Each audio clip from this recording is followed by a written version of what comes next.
Babyface is here to talk about the new album, Girls Night Out. I've heard the album. Yes. I'm super excited about it. Let's talk about, we have LMA on there, Kalani, Money Long, Queen Naja, Ari Lennox. How were the artists actually picked for this project? Well, the first, Kalani and Ari Lennox, those girls I kind of knew about, and so when their names came, it was great. Mm-hmm. But my partner Rika, who helped produce this album, she actually found all the girls and said, you should listen to them, you should listen to this. So like she brought in, gave me a record of Tiana Major 9 and said, you should check this out, check her out, because she hadn't really happened yet. Yeah. And I heard her voice, I said, oh my God, what a voice. And then we got in the studio and she just kills the song. I just hope great things happen for her, because we want to hear that voice more. Yeah. And all the other artists that I wasn't aware of, she'd bring it in and I check it out and say, I'd either say a yay or nay on it. And there are some artists that came that I wasn't interested, but most of them were, because I had to be moved by whether I felt like I could do something with it. Yeah. And whether we could collaborate together. Yeah. So also, I get that makes sense. More so like listening to them, like, okay, do I have something in there? Yes.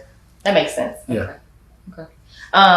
So walk me through what it was like making like a record for one of them, or was it something like you just wrote the record, or was this wasn't like XL in that sense, because it was in XL I wrote everything and they came in. This is a song, you sing it. This project was unique because everybody that came in, we wrote the song together. We had 1 day to write it. For each artist, you only have 1 day? 1 day to write it and sing it. Was that intentional? You wanted to do it like that? Or that's really the time constraint? It started that way. It was a time restraint. Okay. It started that way and it stayed that way. Okay. So nobody got like, okay, we're going to work on a song for a week. We just kind of like come in for each day. And so this is like kind of speed writing, speed writing and speed producing. Because it was, and it made it special in that sense. So whatever that thought was that we had that day, and that's what we went for.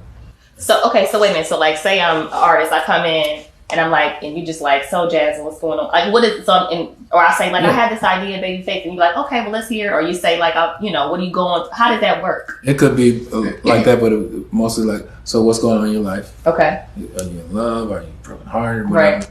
What do we want to write about? And they said, well, I'm not in love right now, but but I'm feeling a certain way. And well, let's listen to some tracks. Okay. We either write something together, or we'll listen to some tracks and tell me something that hits you.